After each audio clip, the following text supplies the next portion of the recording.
উদ্বোধনের পরও চালু হয়নি রাঙ্গামাটি সরকারি কলেজের ছাত্রী হোস্টেল। উল্টো তা দখল করে পরিবার নিয়ে বসবাস করছেন কলেজটির কর্মকর্তা কর্মচারীরা। পরিত্যক্ত ছাত্র হোস্টেলও রয়েছে বেদখলে, ফলে তীব্র আবাসন সংকটে পড়েছেন শিক্ষার্থীরা। রাঙ্গামাটি প্রতিনিধি পুলক চক্রবর্তীর রিপোর্ট, জানাচ্ছেন মিজান শাহজাহান। পার্বত্য চট্টগ্রামের সবচেয়ে বড় শিক্ষা প্রতিষ্ঠান রাঙ্গামাটি সরকারি কলেজে পড়ালেখা করছেন 12,000-এর বেশি শিক্ষার্থী।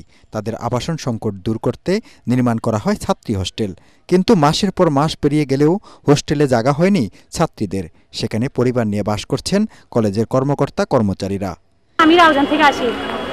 আমাদের সপ্তাহে ক্লাস থাকে 4 দিন। 4 দিনে আমাদের প্রত্যেকদিন আসা যাওয়া খরচ হয় 240 টাকা। এখানে কলেজে অনেক সময় বাস দেয়, অনেক সময় বাস দেয় না। অনেক দিন ধরে আমাদের হোস্টেলটা চালু হচ্ছে না। আমরা অনেক দূর দূরান্ত থেকে আসতেছি, আমাদের যাতায়াতের অনেকের কষ্ট হচ্ছে। তো এটা যদি চালু করি অনেক গরিব দুঃখীদের মেয়েরা পড়ালেখা করতে সুবিধা হবে।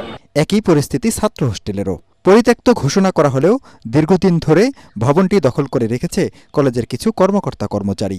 এতে চরম আবাসন সংকটে পড়েছে শিক্ষার্থীরা। হওয়ার পরেও সেখানে আমাদের কলেজের কিছু কর্মকর্তারা সেখানে অবস্থান করছে, সেটি আমরা জানতে পারি বা সেটা আমরা সবাই অবগত রয়েছি। আমরা এগুলো কলেজ প্রশাসনকে জানিয়েছিলাম, তারা ব্যবস্থা নেবে বলছে, কিন্তু এখনো কোনো ধরনের ব্যবস্থার আমরা লক্ষণ দেখতে পাইনি। আবাসন সংকট কাটাতে দ্রুতই উদ্যোগ নেওয়া হবে বলে জানালেন কলেজের অধ্যক্ষ। তাদেরকে তুলে দেবো, কারণ আমরা যেটা আমাদের পেন্ডিং আছে, যেটা অলরেডি নির্মাণ হয়ে গেছে, এটা চালু করার পরে তারপর আমরা 7 বছর কি করা যায় এটা আমরা আশ্বাস নয়, অবিলম্বে কার্যকর পদক্ষেপ দেখতে চায় ভুক্তভোগী শিক্ষার্থীরা। Bureau report, ATN Bangla.